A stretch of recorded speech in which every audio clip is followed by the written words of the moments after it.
You're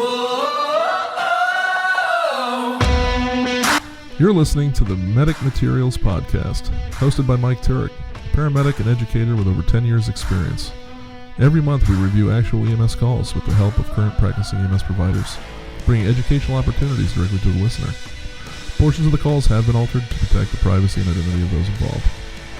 Hello and welcome everybody. I call you my squad. I am Mike Turek and this is the Medic Materials Podcast, and this is the first episode of a long list that we're going to be doing. It is a once monthly podcast coming out on the first of every month. If you are a subscriber to the medicmaterials.com page, you will get it on the first of every month. If you are not a subscriber, but if you follow the Medic Materials EMS Facebook group, then you will be able to have access to each and every podcast on the 3rd of every month. So make sure to go over to www.medicmaterials.com, go all the way down the page and just type in, it is completely free, type in your email address, and you will have free instant access on the 1st of every month to this podcast. So you'll be able to listen to it before everybody else. So I want to introduce myself. My name is Mike Turek. I'm a New York State paramedic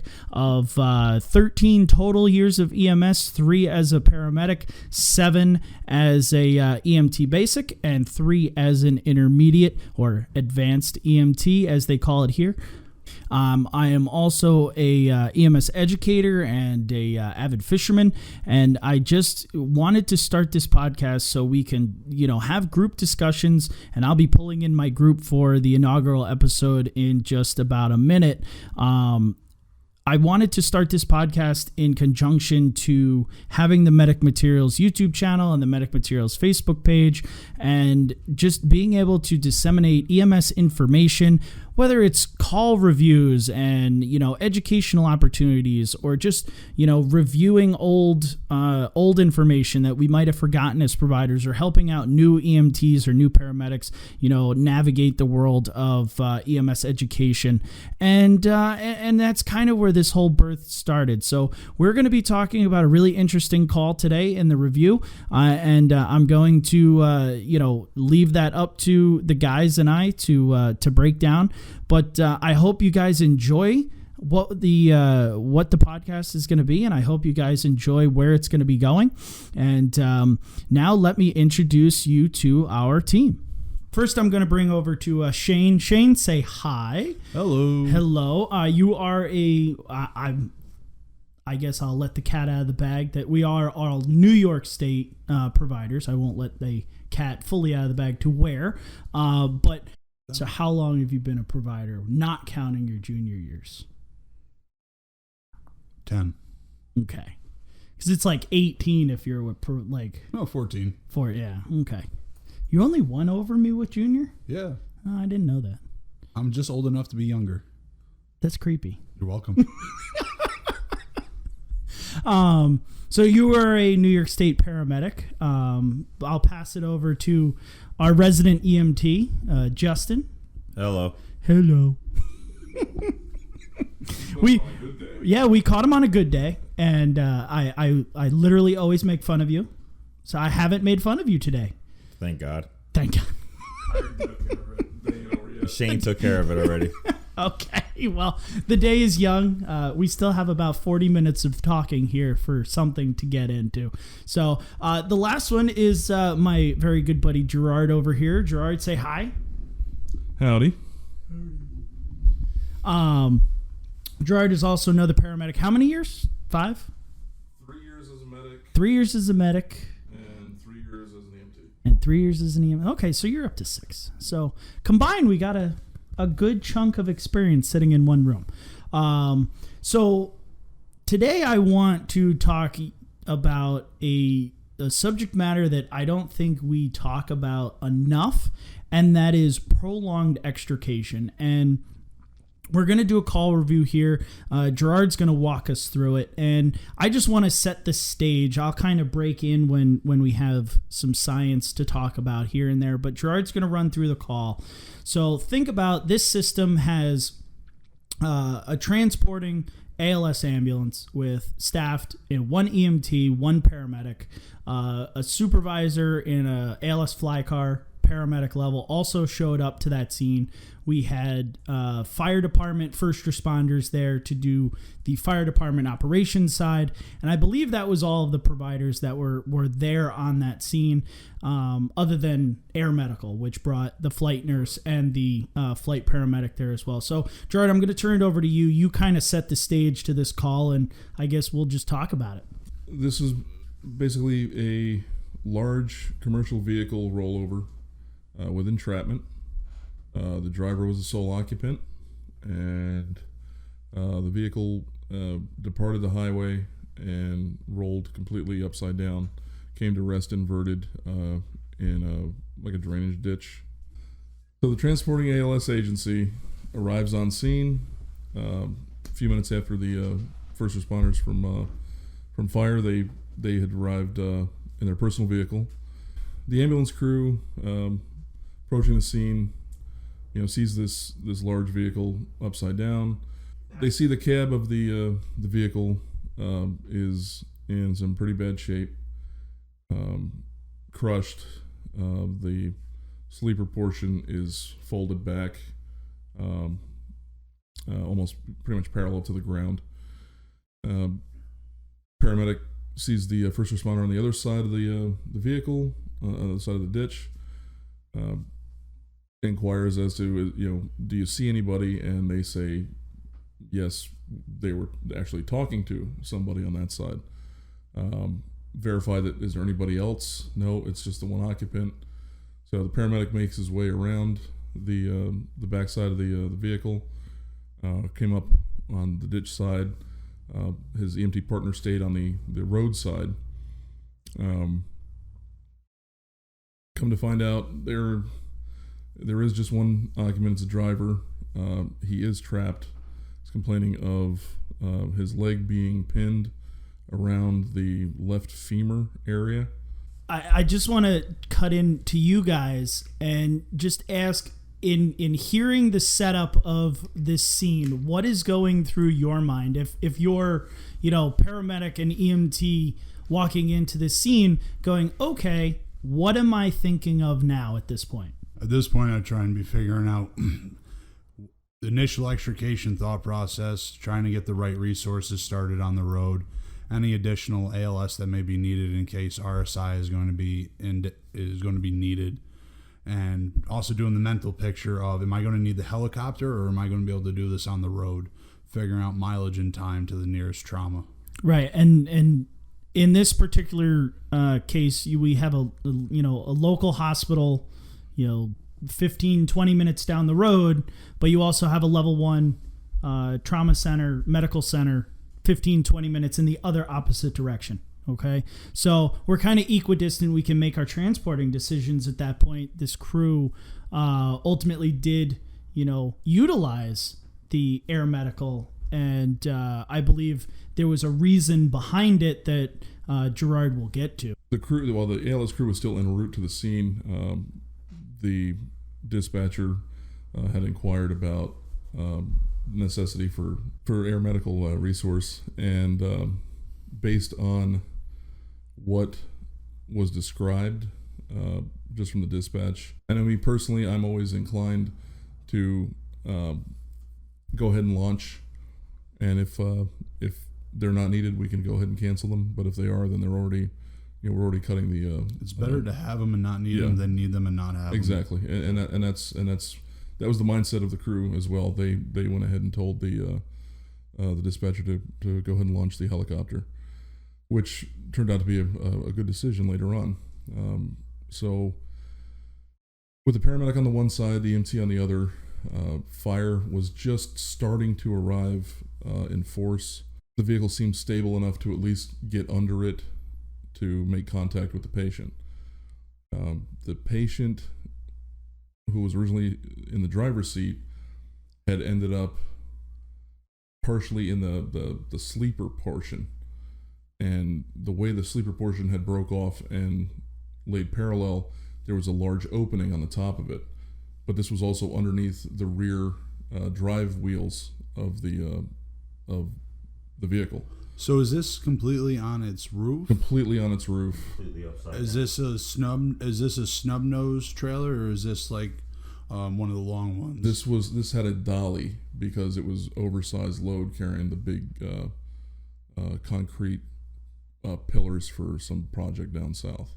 Okay, so you're saying this hole is accessible from underneath, or From underneath, there was no on top. The paramedic had to shimmy under the rear wheels, the drive wheels, where the hookup point was, Mm-hmm. and get between that and the sleeper, which was now flat, and that little opening. He was right there. He was just kind of sitting, laying flat on his right side. For just visual purposes, how big do you think the hole is? 3 feet, Okay. maybe 3x4, something like that. Okay. About the size of a small window. Patient contact. So again, it was a judgment call because there had been no stabilization. Fire was just getting there, but the patient was speaking, and it was deemed just to go in and take a quick look that it was worth the risk. So paramedic went underneath, made contact with the patient, did a quick initial assessment. No threats to airway, no threats to breathing. Patient was breathing just fine. Verified he had no allergies, wasn't taking any medications, no other medical conditions that we had to worry about at that time. Verified that his left leg was pinned between something. He said it felt like it was around his femur. So as fire started, showing up and actually trying to get underneath as well, paramedic retrograded out from underneath until fire could stabilize the vehicle. And then while this was happening, while they were putting their stabilization jacks underneath, the paramedic supervisor arrived. So we had more assets arriving, by the minute. Fire basically took over that portion of the scene. I would say probably took them 10 to 15 minutes to stabilize as best they could with some jacks the vehicle. During that time, paramedic briefed the supervisor, advised that to keep the air medical coming, that this was probably going to be an extended extrication and that they would be needed on scene. At this time, the second ALS ambulance from the same agency arrived on scene to back up the first crew, and about 10 or 15 minutes later, the chief said that the jacks were in place. The paramedic then went back under the vehicle, re-established contact with the patient, and at this time established IV access in the left arm, right arm, right AC with an 18 gauge. Started fluids flowing. At this time, there wasn't enough room to get in there with the monitor and get vitals. So going on just the mechanism and what we're dealing with and what we might be dealing with, paramedic just ran the fluids wide open at that time.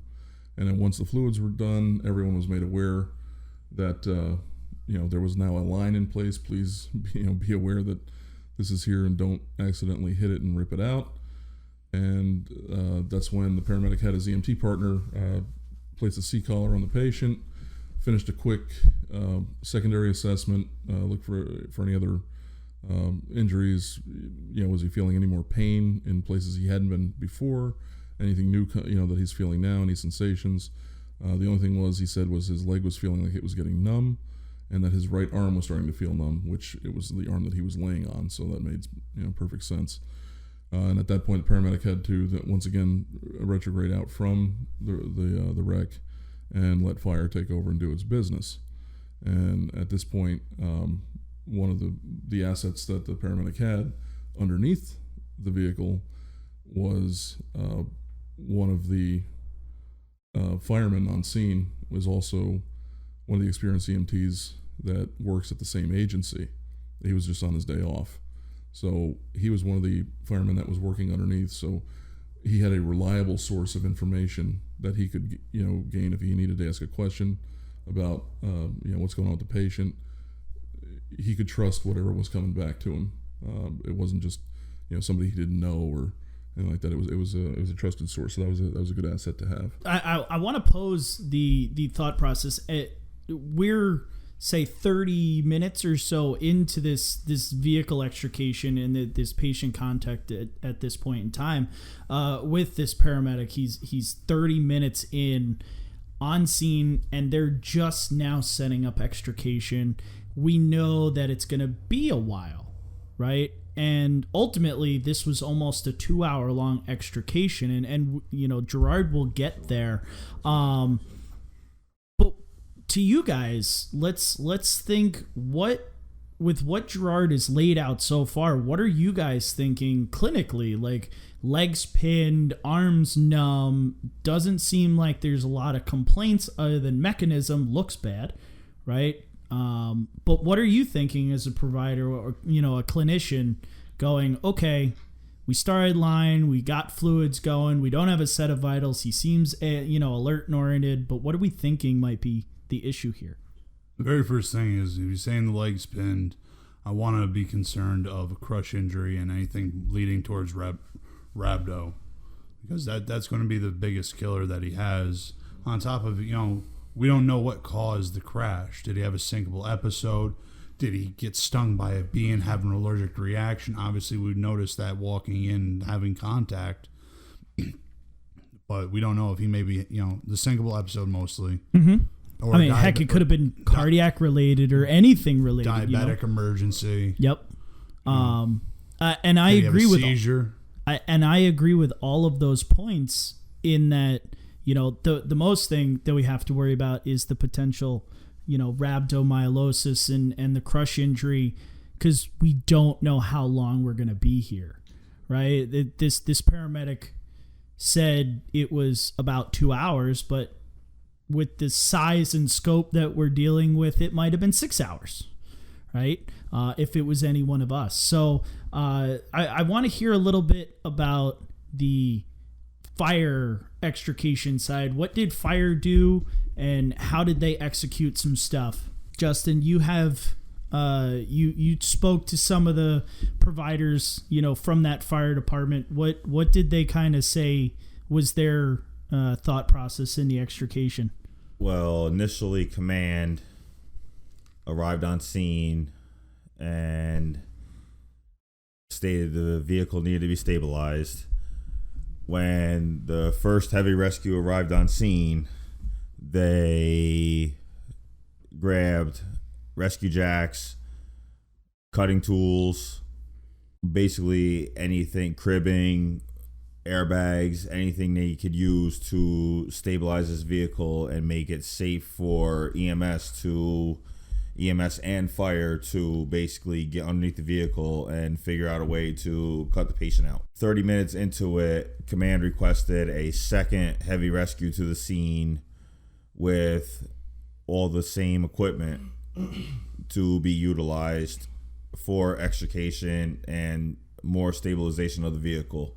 It was then when command and firefighters on the scene realized, after being underneath the vehicle, that it was going to be an extended extrication because of the amount of time it was going to take to make certain cuts and be careful about it due to the location of the patient in the vehicle, and having to relay things back to EMS while cuts were being made, and making sure that the patient wasn't being injured from falling material from the vehicle as it was being cut. So it's a hard process to have to be involved in a high mechanism extrication like that from a firefighter point of view. And it's kind of that slow, steady, methodical pace. Like we've established the providers in this call are going to be there a while. Mm-hmm. Right? They're all dedicated there for as long as this takes. Let's sit. Let's figure out a plan. right? Nobody had to sit there and scream, "Hey, Captain, let's get a plan together and let's go."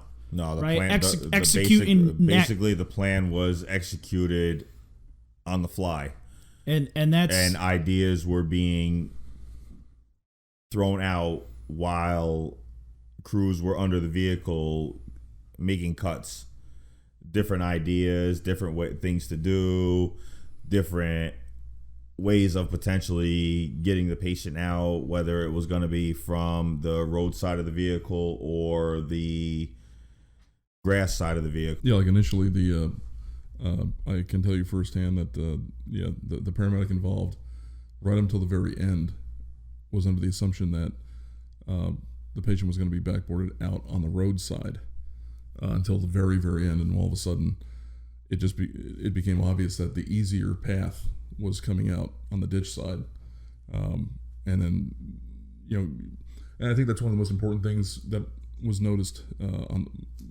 of the fire operation was that nobody got set in their thought process and became immovable from their idea of what to do. It was it appeared to be that they're going to do this, we're going to do that, we're going to do this. Hey, you know what? This is a better idea. Let's do this instead. And there was just that fluid motion that I've seen where people can get set on this is how I'm going to do it, and we're not going to deviate from this plan. And sometimes that works. Sometimes it causes more problems than does good. This time it worked out perfectly. They didn't just get set to one idea and one idea only. It was very fluid, and again, right up to the very end, it was going to be a roadside extrication. Last minute, hey, better shot this way. Let's just do it this way. And that seemed to be that was just one of the things that was noticed. At this point, Gerard, I want to fast forward a little bit because now we're knee deep in extrication, and the paramedic at that point cannot further access his patient. No vitals are being taken. Fluids are still running. We're getting relayed information from fire. So now, what is the thought process of this paramedic in regards to the helicopter was called? Are they there? What are we giving any medications at this point other than the fluids? I mean, we're still thinking of that, rhabdo. At this point, we're possibly 45 minutes to an hour inside of extrication, and this patient having a possible crush injury. So, what are we now thinking? Are we going down the bicarb route? Are we not going down the bicarb route at this point in time? Before you go on, are you able to access the pinned extremity at all? Visualization, palpation? Not until they made the final cut. Then it became obvious what could and couldn't be done with that extremity. So essentially, is this patient laying supine on the roof of the vehicle? On the roof of the vehicle, on his right side, with his right arm stretched out like Superman. Okay, what is there on top of him? Is it is it the chair? Is it something that was inside of the cab? I believe it was one of the seats, and then some of this just the structure that collapsed in. From intrusion. Correct, from the collision. Correct. Okay, thank you. Okay, so now we're about I'd say 45-50 minutes in. Again, having that firefighter EMT that was a familiar quantity was very good to have, because the paramedic could call in, hey, how's he doing? What's going on? EMT would report back, he's doing okay, he's still talking to us, blah blah blah blah blah. So it was a good, reliable source of information, even though the paramedic couldn't be down there physically to do an ongoing assessment of the patient. Made sure his mental status was still intact, and any changes in sensation or pain or anything like that. So about 45-50 minutes in, air medical arrives on scene. they're briefed as to what's been going on. Just prior to them getting there, correct, the paramedic decided that, the most important thing to worry about at this point was the rhabdo, the crush injury, and having that reflow if he does become extricated. So paramedic had already pulled a AMPA bicarb and was prepping it when the air medical crew showed up, gave them a briefed the flight nurse, and flight nurse agreed and said, usually it's they wait for about an hour at least before starting any kind of bicarb therapy. But again, they saw when they got there, even at the time they got there, that it was still going to be an extended extrication, that the on-scene time was still going to be for a while. So at that point, because the flight crew has a higher level of care, or they bring a higher level of care to a scene, they operate under a different protocol than street medics. So an AMPA bicarb was infused in 1,000 bag and hung and began infusing. And is there a time frame? Was there a drip rate that you were aiming for, or was it just getting it in an effective but slow manner? They weren't they weren't counting drips, but they had the paramedic set the tensioner at about half, or they were getting a not wide open, but not TKO. So okay, just a nice slow drip. Keep it going throughout the whole thing, because at that point they didn't know when the leg was going to be freed. Was there accessibility at that point to consider No, I'm sorry. So I thought you were talking about the leg. No, I was saying at that point, was there any chance of maybe putting a tourniquet on that extremity, even at just below the waist? Not at that point, but what did became possible, because fire was cutting, they'd already removed a lot of the structure, was we were finally able to get the patient on the monitor. So the patient was hooked up. Having the EMT down there, none of the flight crew or the paramedics had to go back under, and again, risk their own safety. That EMT firefighter, knew the drill, works with all of them. So was basically handed all the tools and said, here, do your thing.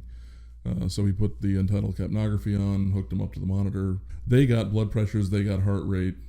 Do you recall if any of those vitals were if they were, normal, or? All the vitals were stable. Baseline were what you would expect for somebody, with a large commercial vehicle on top of them. Slightly hypertensive, but nothing to write home. I believe the first BP was 140/90. 95 heart rate, not even tachycardic, but not 75. N-tidal was appropriate. N-tidal was exactly appropriate with good waveform. So it was deemed that the best course of action, keep the drip going, and that we would go down the bicarb route, as necessary. Making that bicarb decision is a smart idea. I want to jump down the rabbit hole of rhabdo here for a second and just talk about, we've been throwing around rhabdo, but what exactly are we worried about in rhabdo? And we kind of have to explain exactly what it is, and that we're worried when muscle breaks down because it's not getting blood flow, right? It's not getting that oxygen-rich blood. It's not being able to remove its waste because of that crush injury. We're now having muscle breakdown. It goes from aerobic respiration to anaerobic respiration. You have a bunch of lactic acid being built up. You also have cellular death, which now is, flooding all of that extremity with sodium, potassium, creatine, myoglobin. That's the big one that we're worried about. That and potassium are the two that your biggest worry for re-entry into the system. And we're worried about that myoglobin solely because of the kidneys, right? Myoglobin is a protein strand that stores oxygen in muscle tissue. That's what makes your muscles red. But it's also very large molecule. So when there's a lot of it, it binds up the kidneys, and the kidneys can't get rid of it in large quantities. So then you have renal failure at that point.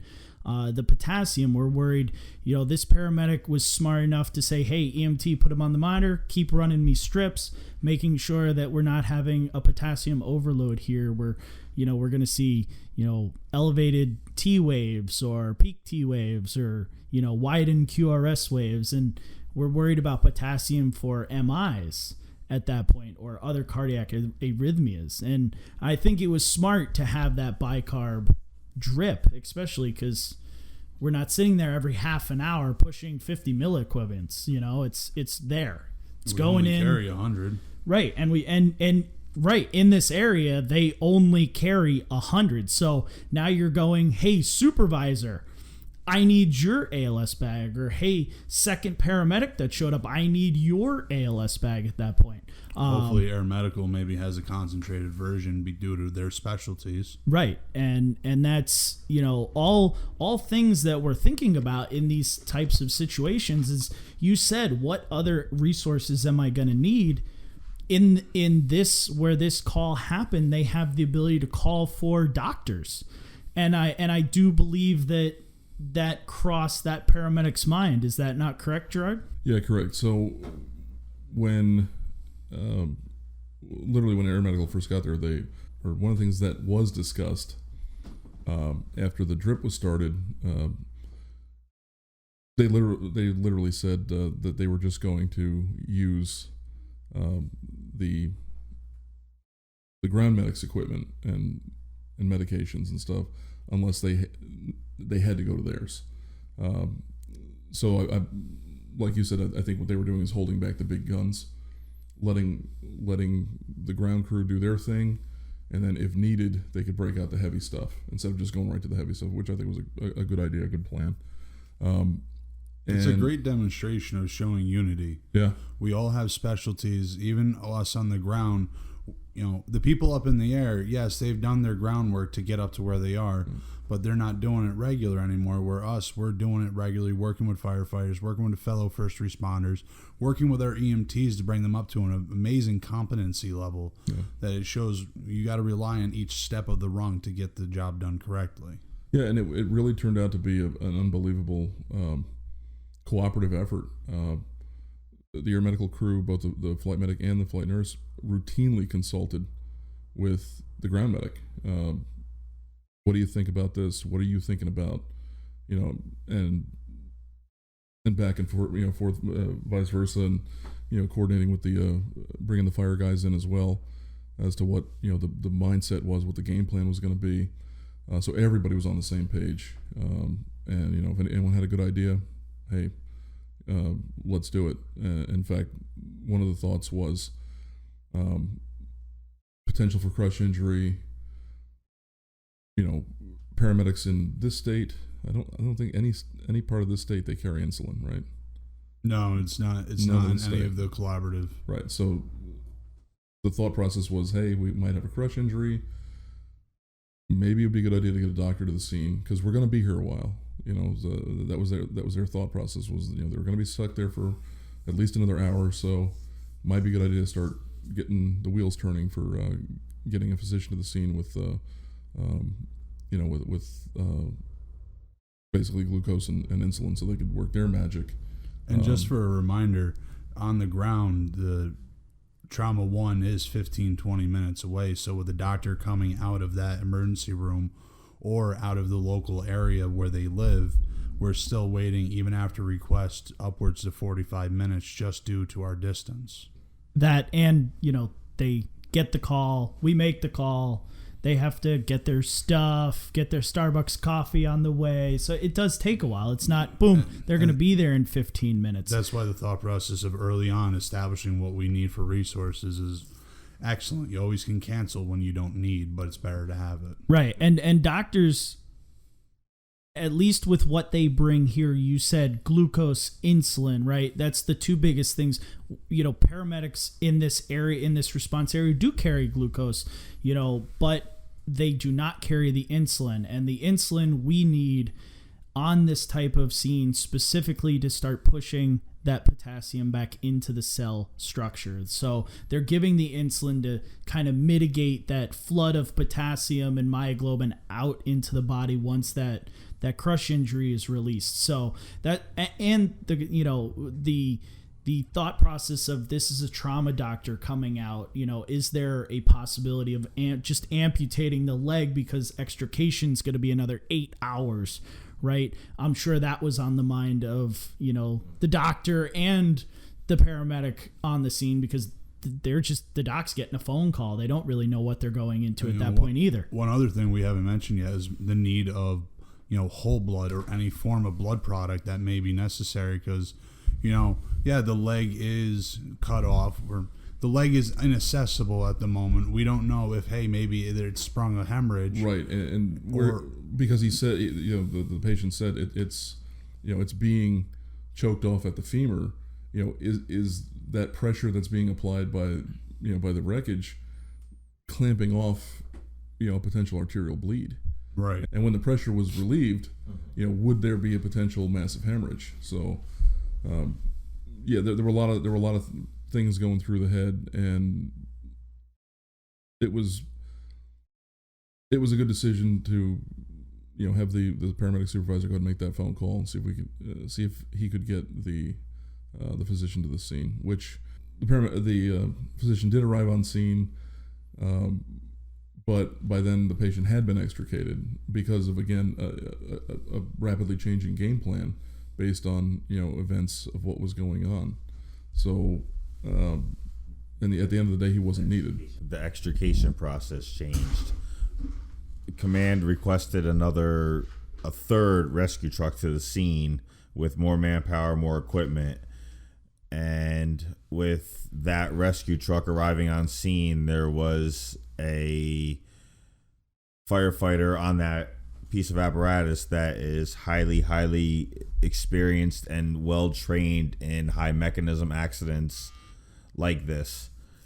And when he came up to the scene, he started throwing out some ideas on what to do, which then kind of sped up the process of extrication, which in turn made it accessible for EMS to apply a tourniquet to the patient's lower extremity and eventually extricate the patient from the vehicle and transport him to the closest appropriate facility for care. So a lot of decisions were made, a lot of manpower was needed at the scene from both ends, being EMS and fire. There was a lot of communication between EMS and fire, which led to a very, very successful extrication process and a very successful turn of events for the patient and the manpower at the scene. Yeah, and speaking of the extra manpower for EMS, didn't really talk about that second ALS ambulance crew that showed up, but one things we're always thinking about is we're going to extricate the patient, we got to do this, we got to do that, and I don't think we really think. Well, I mean, we do probably in the back of our minds, but you never really think that one of our own is going to be injured doing this stuff, even though it's one of the most dangerous things you could do. And sure enough, one of the firefighters on this call had injured themselves. I believe it was an eye injury, and that second paramedic crew that was there, it was a paramedic and an EMT, they were able to go and treat that firefighter while the primary paramedic and the flight crew could stay focused on the entrapped patient. They didn't have to divide, resources to go handle another emergency. So it was actually a good thing to have. It's a very much a psychological thing. We're all in the game plan. We're all focused on what needs to be done.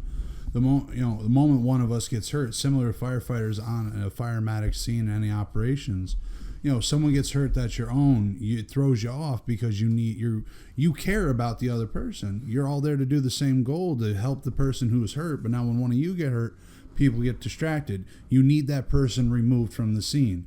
That way everyone can get focused back to the task that needs to be done. It doesn't make them less important, but you need everyone's mentation to stay on point. And I agree with all of that. And ultimately, Justin had mentioned that the tourniquet was placed and this, that, the other thing. And ultimately, shortly after, this paramedic is able to give another bicarb, 50 mil equivalents bicarb, IV push at that point. Extrication happens, and they get loaded on to air medical and fly to the center. How long, from start to finish, how long is this, did this take? Basically what ended up happening was the enough of the structure got cut away. Visual access to the affected extremity was gained, and it was determined that a tourniquet could be applied. So the flight medic, who just happened to be the closest, managed to get in, place a tourniquet on the leg, and then there was that moment of decision. Do we, the doctor is on his way, do they stay and wait for the doc to get there to make a final decision, or just go ahead, finish the last cuts, extricate, and go? At this point, you're looking at, they were over 2 hours into the extrication process. So a decision was made that they would not wait for the physician to arrive, that basically you have an opportunity to extricate the patient. It's been over 2 hours at this point. Tourniquet's in place. Push that last amp of bicarb. Let's go ahead and get this guy out.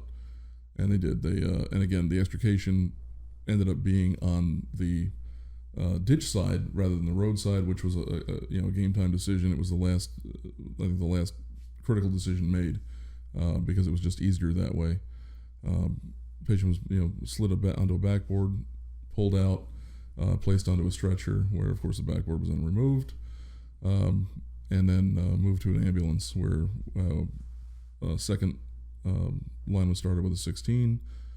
Second bag of fluid was hung, and the patient was transported to the landing zone, put on the helicopter, and I believe he was on the rooftop 11 minutes or 12 minutes later, right about the time the physician arrived on scene. So again, a lot of critical decision making, a lot of risk reward calculations. I think everyone kind of made the right choices and right decisions on this call, and it paid off in the end. So two things I want to hover around is we've talked about the whole call now. We haven't talked about how the patient is. How is he? Just sitting there, laughing and giggling along what's going on? Is he in pain?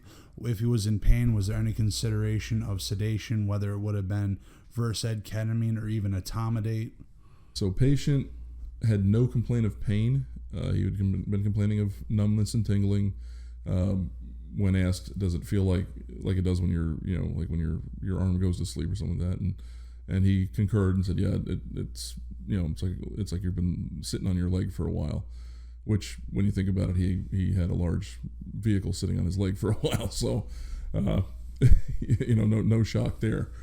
The only complaint of pain happened after extrication.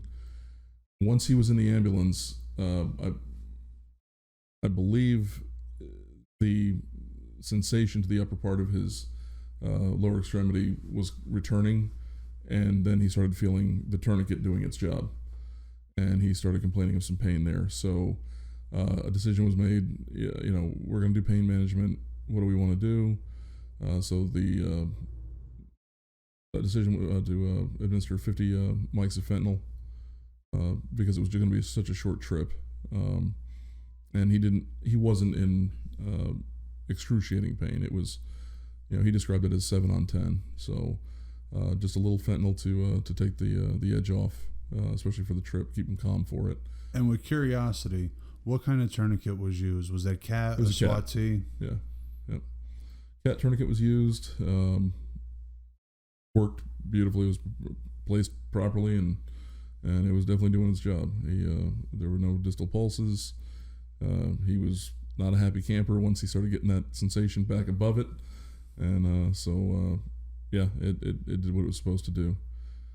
Ultimately, he never lost consciousness. He was alert and oriented the entire time. He was talking the entire time. He was getting a little tired towards the end. Just I think everybody was. It was just like come on, let's make this happen.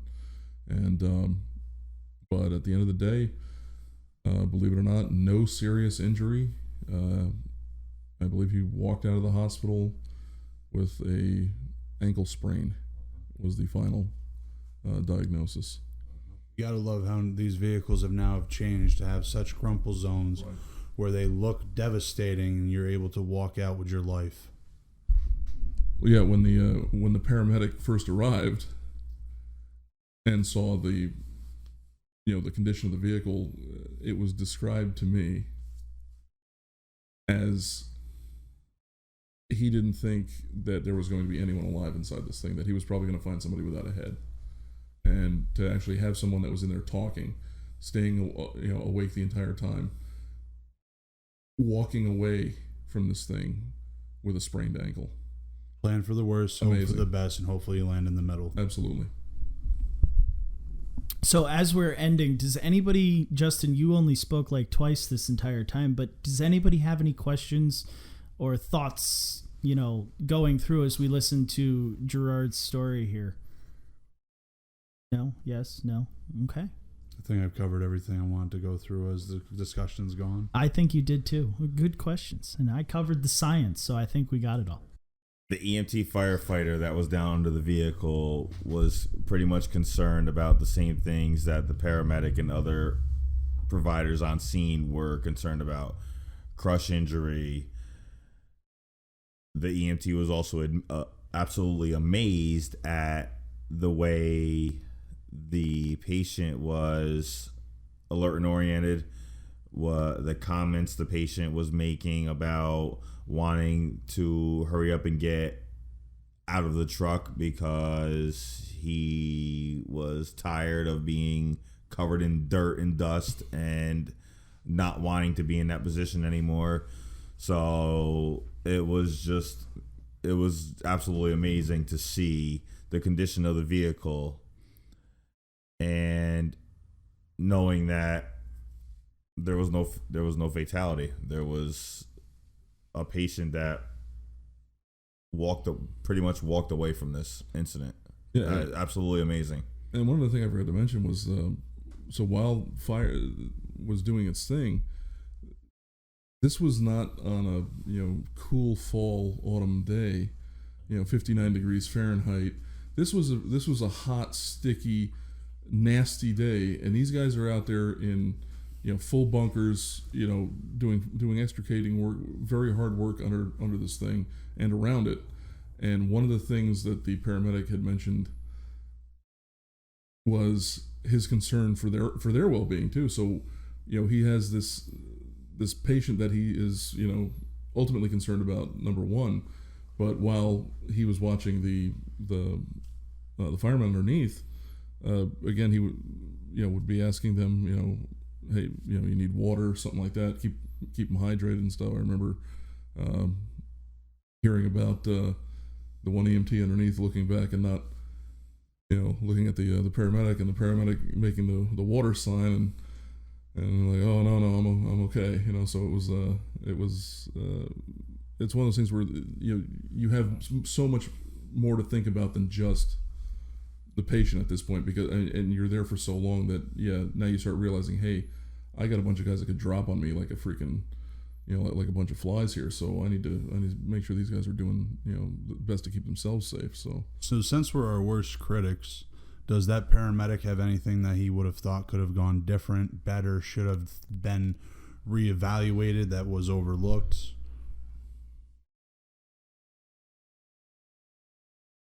He's definitely gone over it in his head many, many, many times. It's not one that you forget. Yeah, it's it's one of those things where at the end of the day, hey, I know what I did the best I could, and it was, what was done. But you always try to look for, things we could do better. And honestly, I'm looking at this, and I think from a scene safety standpoint, probably jumping in there initially, he probably shouldn't have done that.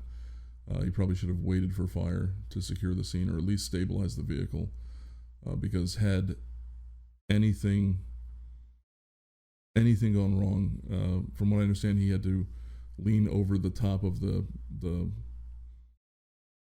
sleeper cab that had ended up parallel, and lean into the wreckage to put the IV in. So, you're on unstabilized ground, you're on unstabilized, structures. Had anything happened to him, that now you've got another patient for other people to take care of. At best, at worst, now you've got a bigger problem on your hand, and nobody's getting help from anybody. So, but you did touch on it. It's risk and reward. Yeah. It's not like we get the most easy scenes to where we can operate safely. There are a lot of things, even with everything going correctly, someone can still get hurt. Yeah. We got to do what we got to do. There's someone that needs our service provided, and that's what we're there for, is to help them. All right, guys. Well, thank you for joining me on the inaugural episode here. Till next time, guys. We'll see you in a month. Thank you for taking time to listen to the Medic Materials Podcast. If you got anything out of today's episode, be sure to follow the podcast. If you want to be a part of our daily EMS discussions, join the Medic Materials EMS Education Group on Facebook. And be sure to watch our weekly instructional videos on the Medic Materials YouTube channel.